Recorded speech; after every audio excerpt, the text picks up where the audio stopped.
My name is Jess Reese. I am a member of Louisville Showing Up for Racial Justice. I use she, her pronouns. I want to welcome and thank all of you for coming today. We are here because of the verdict in the Kyle Rittenhouse case in Kenosha, Wisconsin. We are here because he killed Joseph Rosenbaum and Anthony Huber and very seriously wounded Gage Grosskreutz in Kenosha during a protest. We are here because a white police officer shot and paralyzed Jacob Blake in Kenosha, Wisconsin. These are the reasons that we're here and we're gathered. And for those of us who are white here, which is a lot of us, we're here because Kyle Rittenhouse is one of our own. He's white, and if we're white, we have a responsibility to transform ourselves. We have a responsibility to have those tough conversations about race with our families. We have a responsibility to talk with the young white people that we know about the news, about what they're seeing online, about what they're understanding about race and violence. And we have a responsibility to invite people into action with us. Yes, right. Thank you.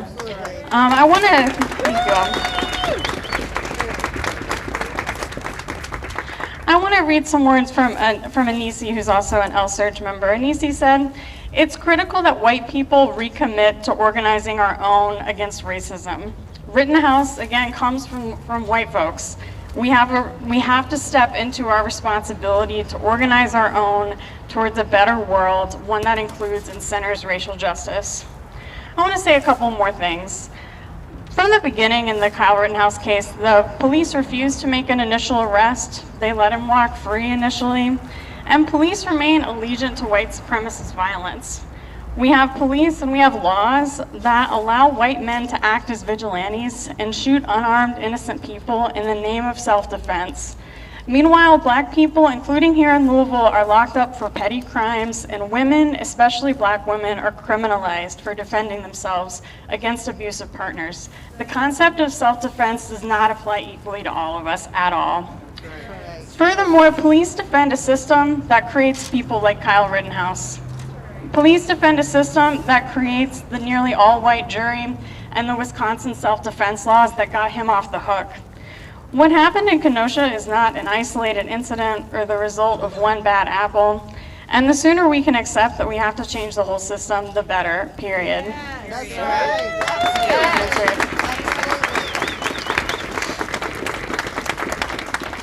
right. We know this from living in Louisville, where protesters rising up after the murders of Breonna Taylor and George Floyd face not only police brutality and state repression, but also threats from local armed white supremacist groups. We have a lot of work to do here about extreme violence from white supremacist groups. And so we're here today at the Hall of Justice to claim public space as a space for resistance, as a space for community, as a space that should be free from racist, vigilante violence and over-policing.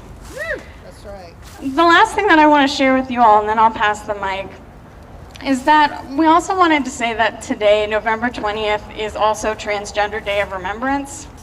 I bring this up because there are so many connections between the violence that Kyle Rittenhouse perpetrated and an entire system of white patriarchal violence that demands that all of us stay in these really rigid gender boxes. The same ideas about masculinity and what it means to be a real man that drove Kyle Rittenhouse to pick up a gun and go to somewhere he didn't even live to stand his ground are the same. It's the same patriarchy that perpetuates violence against trans, gender nonconforming, and intersex people. This year, 45 trans, gender nonconforming, and intersex people have been killed or have died, making this the deadliest year on record according to the Movement for Black Lives. And so we remember these people who have been killed, who've died because of transphobia. Most were Black and Latinx. And we need to do so much more to make our movements inclusive and to lift up trans and gender nonconforming leadership. I myself am a cisgender woman, and I know that when we work toward the liberation of trans women, it is something that also frees me and makes the world a safer and better place for myself. And that's why I'm committed to this work.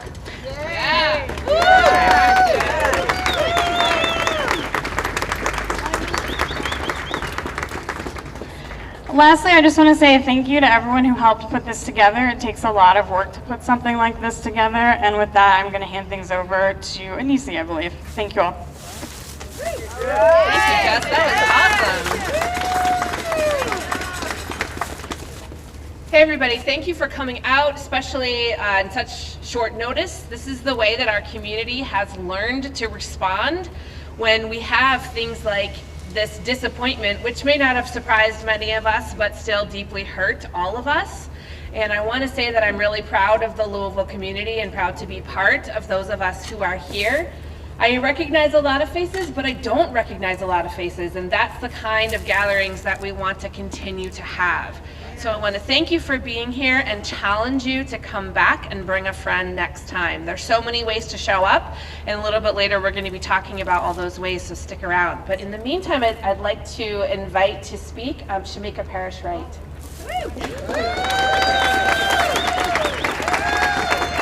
Thank you. Good afternoon. Thank you all for being here. This is so important. My sign that I held said, "In white silence." I have to be here and represent my blackness that is never silent. In a courtroom, when it comes to police, and anywhere in my life, I can never be silent. And it makes sense to be here. It is my heart, it's my duty, whether I was running for mayor or not. My white allies, you all have been there for us time and time again, putting your bodies on the line, and I appreciate that. I love you for that, and I'm asking you to keep going. Keep going. Keep going. I was thinking about injustices as I drove here, and one of the quotes, because we like to quote Martin Luther King, but I think this one is fitting for what needs to be said.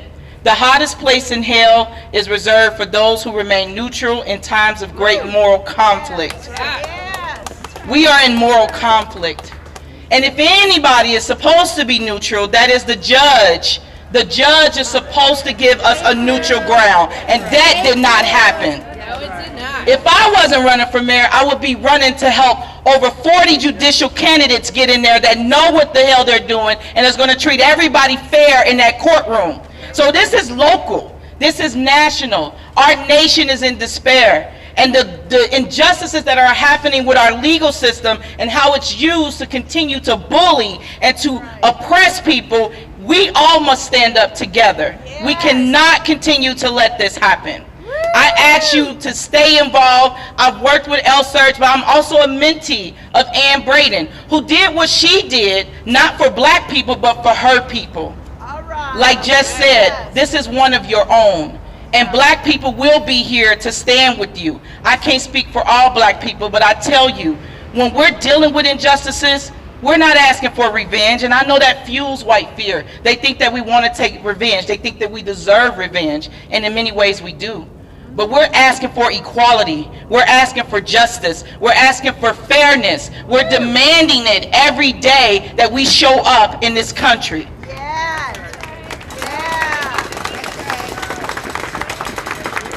The one place we're supposed to get that is the courtroom.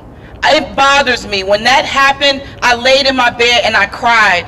I cried because I want to know what happened before Kyle even got in the damn car to head to Kenosha.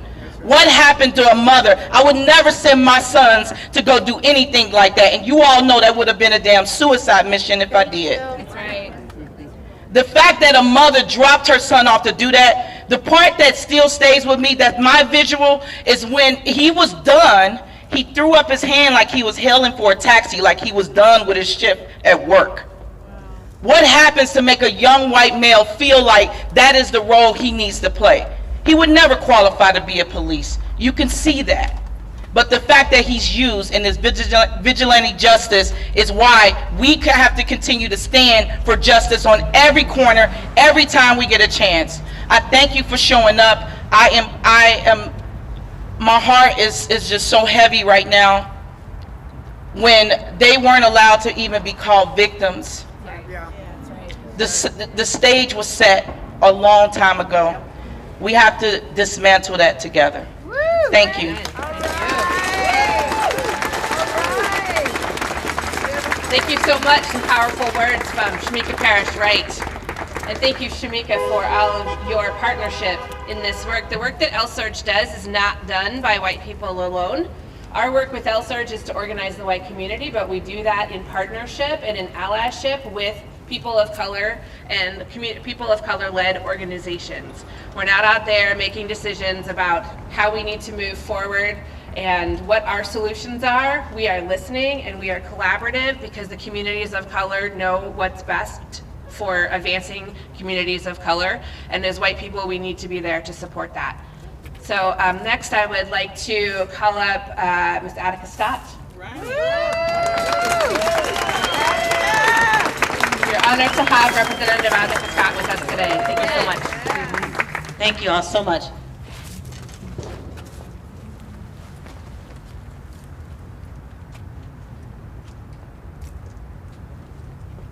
I often think about how we as Black people, especially those of us in elected office, are expected to make a comment on everything. Every freaking thing that happens, we are supposed to have a comment. And I look around and that's never expected of my white colleagues, ever. I don't care what you say. Y'all don't ever expect white elected officials to have a comment on everything. And then if they don't get called out. They can act like yesterday didn't happen at all and never say a word. And we'll keep going. But those of us who are Black elected officials have to always have something to say, even when we're in pain and hurting. Even when my son calls me and he's so broken about yesterday's decision. And some of y'all know my son Advocate. He doesn't get broken about much of anything, but yesterday broke him. Not because he had hope. This system doesn't grant hope to Black boys like him, Black men like him. But it was expected. And the system lived up to his expectations. And that broke him. The last time I was in this building was a few weeks ago, standing with a sister of ours in the movement who was facing some of those unjust protest charges. We have a lot more of those folks, y'all, who are facing these charges, and we need to show up in the courtroom with them. That's right. Our battle is not over. It didn't begin or end in Kenosha, Wisconsin. It has to continue right here in Louisville, Kentucky. I wrote something yesterday because I had to write something, right? Otherwise, people be like, she ain't have nothing to say. Maybe I didn't have anything to say. I don't always have something to say. But I said this after my son called me. And it was in response to something Congresswoman Cori Bush wrote. I said, we hold all of these emotions and still we keep going. We keep going knowing that most institutions and systems were never designed for racial justice. That system certainly was not.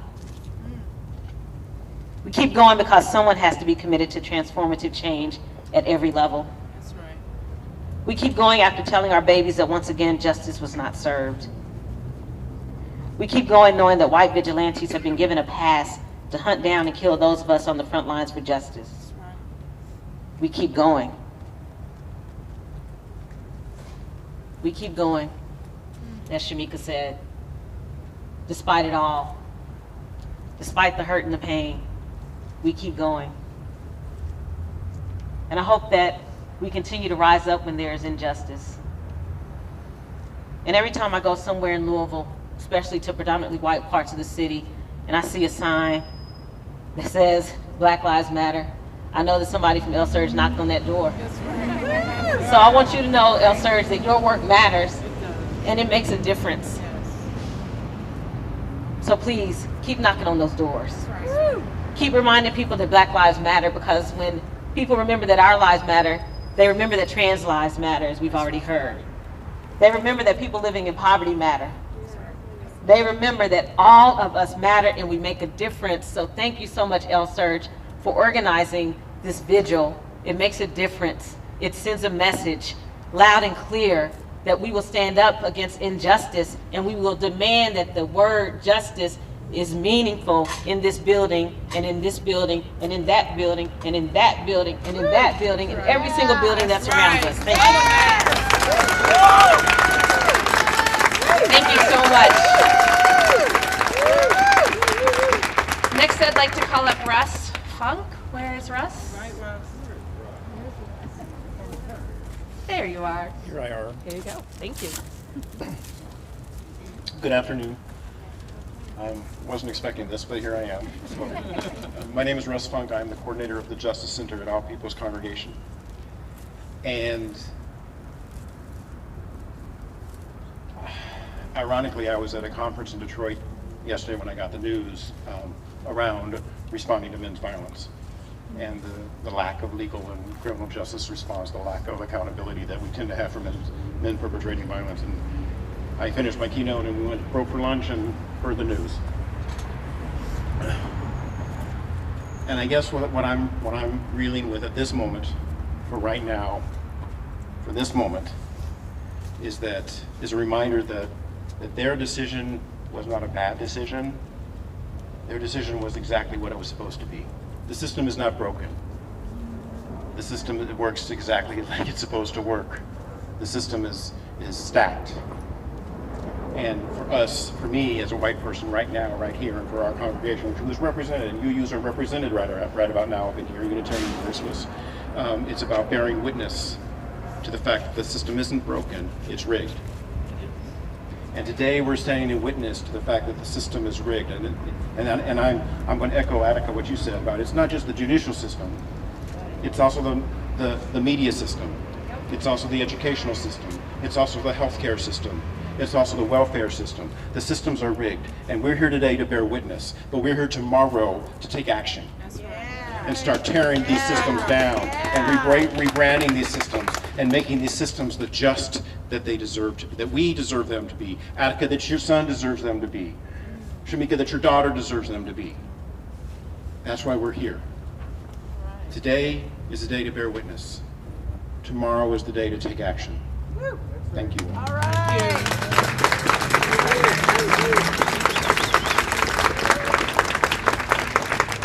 I think we have one more. We have a member of our El Surge Faith contingency, and El Surge Faith is made up of representatives of various faith communities throughout the city of Louisville coming together to say that racism and white supremacy are not tenets of what our God, Allah, whoever it may be that we follow, wants for us here on earth. And so I will turn it over. Reverend Lori Kyle. Thank you. Hello. I'm a Unitarian Universalist minister, a vastly white denomination.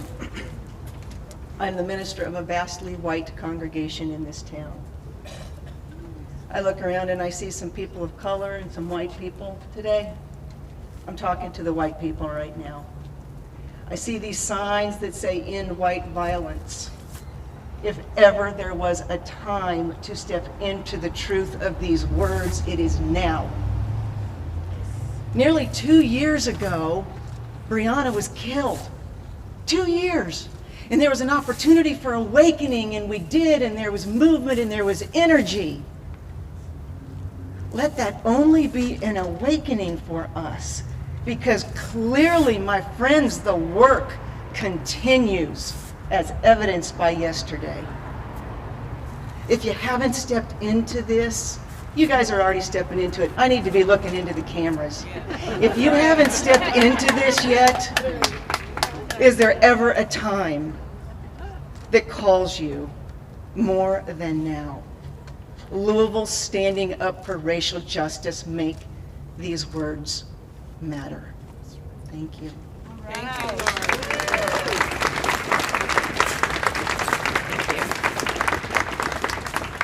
I'd like to take a moment to read something that was just published yesterday by Valerie Kaur, who is an incredible Indian Sikh leader who does all sorts of teaching and leading. And this one, I want again to just I'm going to read this slowly, and I want you to listen to it and think about it and take this into your body.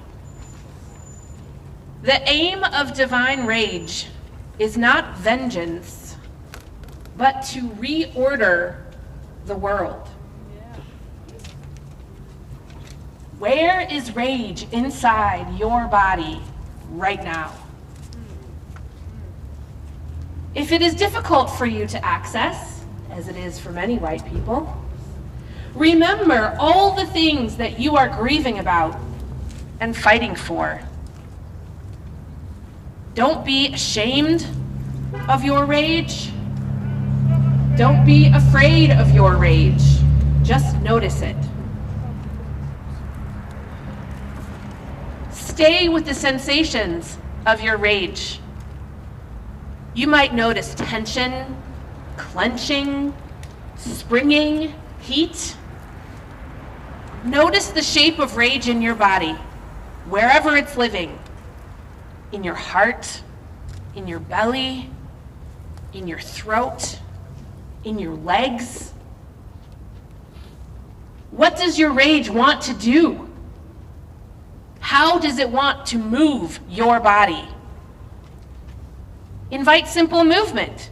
Maybe you are springing to your feet.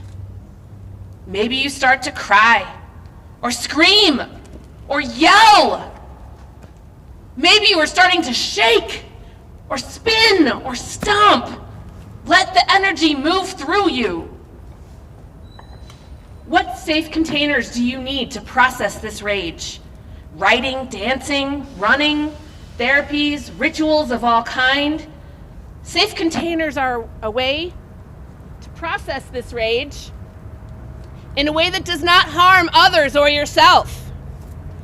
Do you need a friend or a professional to help? What information does your rage carry? What is your rage telling you about what is important? How do you want to harness this energy in the world? What creative nonviolent action are you ready to take? What can take this action with you?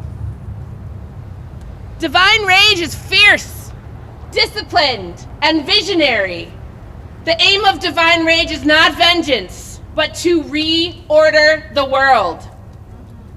Perhaps our task as human beings is to find safe containers for our raw, reactionary rage, and then choose to harness that energy in a way that creates a new world for all of us. We have the rage today. We got up, we got out of our houses, we showed up here. We are angry, we are sad, we are grieving. What are we going to do with that rage? Right? I believe our councilperson, Ja'Cory Arthur, said it recently. Take your anger and do something with it. Don't just sit there and be angry, right? So we show up. Some of the ways we can show up soon are, I'd like to invite you to disrupt Thanksgiving, right? How many of us are getting ready to go and sit down at Thanksgiving table with family who we deeply, deeply love, many of whom hold some deeply, deeply problematic opinions about race in America? We can no longer be silent. We have to be brave enough to disrupt the comfort, right? Tomorrow night, El-Surge will be having a training online about how to have those conversations. If you want to join us, it's free. It's online at 4 o'clock. Go to the El-Surge Facebook page. There's an event there. You can sign up for the Zoom link. We'd really love to have you because we'd love for you to be having those conversations at this really central, pivotal moment of our calendar and at this really central, pivotal moment in our history. So I challenge those of you, especially those of you who are white, to start having those conversations. Also, Kyle Rittenhouse was 17 years old. 17. 18 now. What conversations are we having with our young people? That's right. Right? He got this from somewhere. Yeah. LSurge is, along with a multiracial organization of people from across the city, are having conversations now and continuing and have been for years about getting police out of our schools, and now about challenging the anti-critical race theory folks who are trying to basically rewrite history and take out of our school systems, right? So join us at our school board meetings. Speak up. We need people to speak at the school board. The school board is getting tired of seeing some of our faces, right? They already know what we have to say. But I can tell you and all of you that they haven't heard from all of you yet. So join us at those meetings. The next LSurge monthly meeting, which is a great place to enter for new folks, is happening again. It's online. It'll be December 12th. You can go and get the information about and get the Zoom link online. We'd love to have you join us to find out about how to start. I know sometimes we get really stuck. We feel this rage, we feel this anger, we say to ourselves and people who we know agree with us that this is wrong. But we gotta start saying it to people who don't agree with us, right? We have to start saying it in public. We have to start taking risks at work. Because if we don't speak up, especially white folks, every time we don't say something, there is an assumption that we agree, right? And we have to dispel that assumption, because we do not agree. And there are so many of us who do not agree, and we just don't know it because so many people are scared to say it. And if we all stood up and said, end white supremacy, there are more of us who believe that than people who don't, right? And we need to make it not okay in our society to act like Kyle Rittenhouse. That's right. Right? Woo! So easy! The last thing I want to say is that we have so many brilliant young leaders of color in our community that are doing a million brilliant different things, and we want to make sure that we support them as well. So there is actually a fundraiser going on right now for one of the leaders that was here at the park during the whole year of racial uprising, and that is happening at the Nore Bar right now. So you can leave here and go over there and support that young black leader. There are also going to be campaigns and appeals that are coming from the Louisville chapter of Black Lives Matter, who support all sorts of young women and young marginalized genders, black folks who have just basic living needs. One of the ways that we can really start also contributing is to look at the way that we use our money.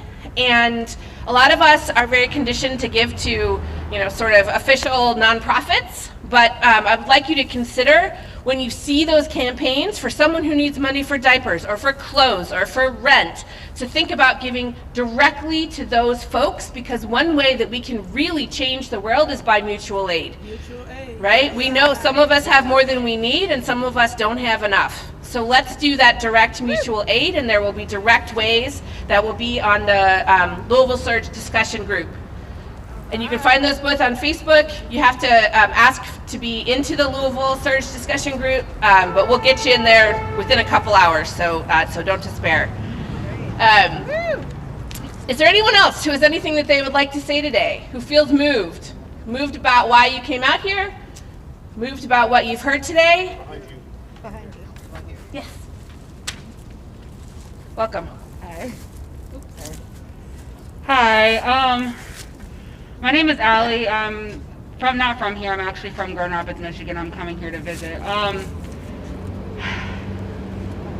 I mean, just like everybody else, I feel like we're all on the same page. Yesterday's verdict was not surprising at all whatsoever. It was a clear example on how this justice system works and how it also plays a role in upholding white supremacy in this country. And not only does that show a clear example of upholding white supremacy, it also shows a clear example of the hypocrisy of so many of the things that we're experiencing as a nation. We see people like Trayvon Martin, who was 17 years old, being called an adult, being deemed as a threat. But someone who was the same exact age, who was white, with a gun, who killed people, was in self-defense. And it's outraging. It's very outraging. And not only that, it's frightening. It sets a very dangerous precedent for protesters everywhere. It's not just an isolated incident in Kenosha.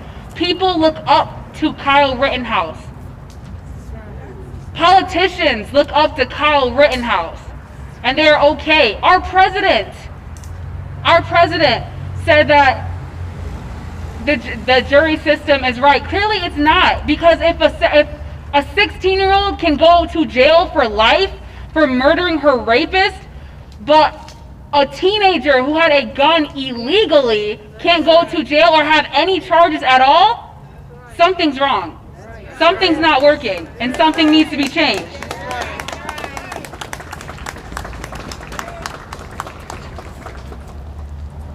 We have to come out here and, like someone had said, use that anger and let it fuel you to fight for what's right.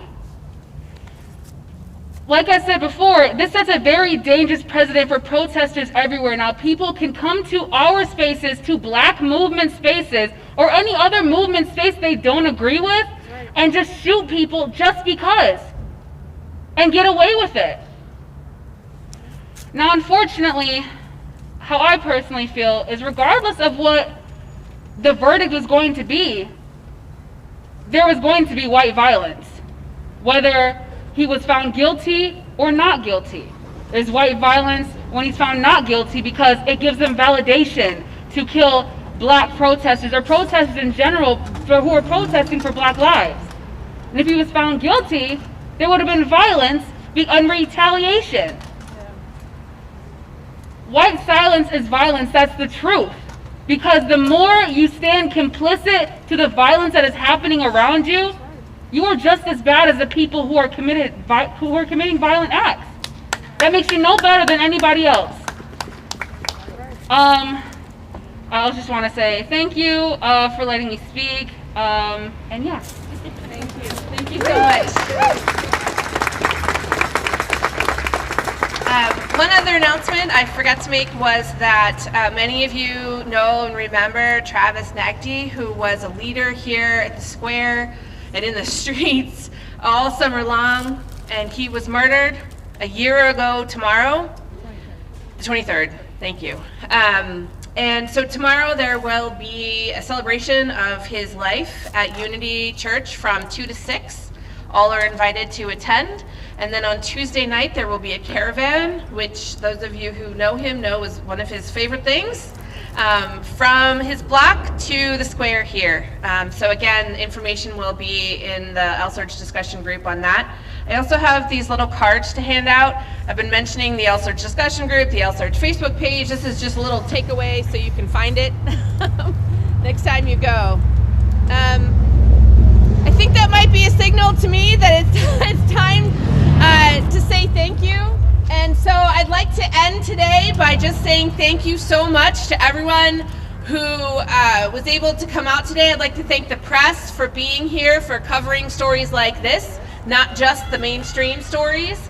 I'd also like to thank the folks who volunteered to be peacekeepers. We honestly weren't sure what we were going to find when we came out today, right? So everybody in an orange vest, thank you for coming and playing that role. Thank you for the folks who did the press releases, who showed up with the banners, and who helped to do the planning. All of those are critical, and literally it happened about 3 o'clock yesterday afternoon. We started a group and said, we need to respond. We cannot let this go without saying something. So here we are, and here you are, and with that, I would like to say thank you, and go forth and be loud. That's right.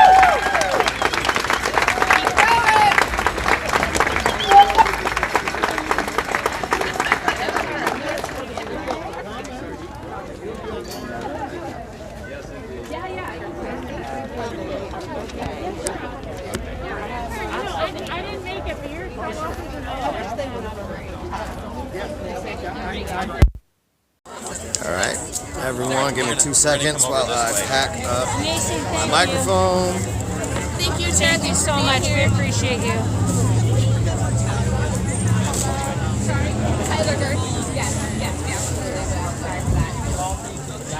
All right. I'm going to hold a bunch of mics here, and you're going to talk to all of us at once so you get it out of the way. Talking to me, So we are here at what was called the White Supremacy Rally, organized by LSERTS Louisville, showing up for racial justice. That is a predominantly white ally group that helps organize locally. So that just wrapped up. I'm going to give y'all a quick spin of what's going on around here because there's some stuff put out. Thank you so much.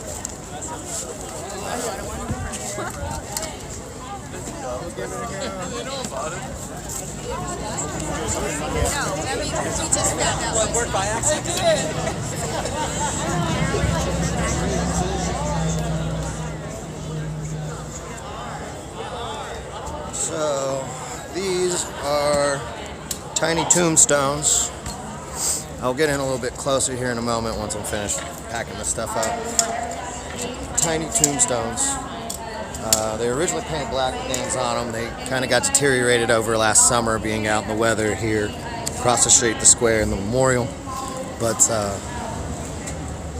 they're all got names of victims.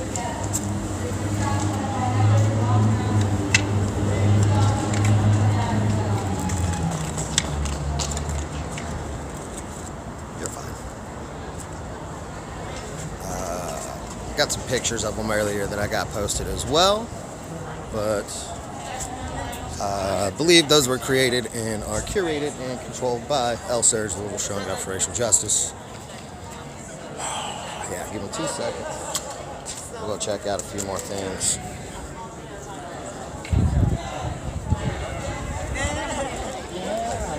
We're live on Twitch, YouTube, and Facebook.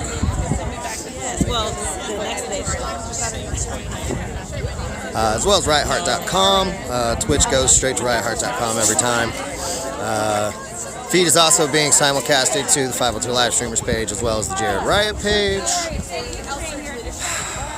The end of the year is wrapping up. Kyle Rittenhouse was acquitted of all charges yesterday, so this is a demonstration in support of a better justice system. Because there is a large percentage of Americans that believe that there's a large percentage of Americans that do believe that it was not self-defense, that they had no right to be armed at 17 with technically a pistol, but it is in the shape of an AR or armor rifle. But yeah, I don't know. This is just going to probably continue to hyperpolarize the United States, even though we've already been polarized over the last 2 years.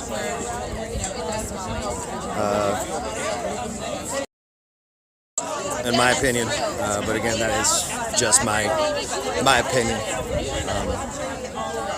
Not a whole lot more to say about the situation here today. I'm going to be live again here shortly at a fundraiser for Michael Piles. They mentioned it just a moment ago. He is struggling with cancer, needs some financial support, so there's a talent show going on at No Ray Bar currently at this moment. So if you don't got anything going on, head up to No Ray Bar in Nulu, and $10 gets you in, I think, and you get a raffle ticket as well. So yeah, just go ahead, go check it out. I'll be live here shortly. Make sure that you support in any way that you can. But I'm going to go ahead and drop the live. I will be back up soon. So until then, everybody, stay strong, stay safe.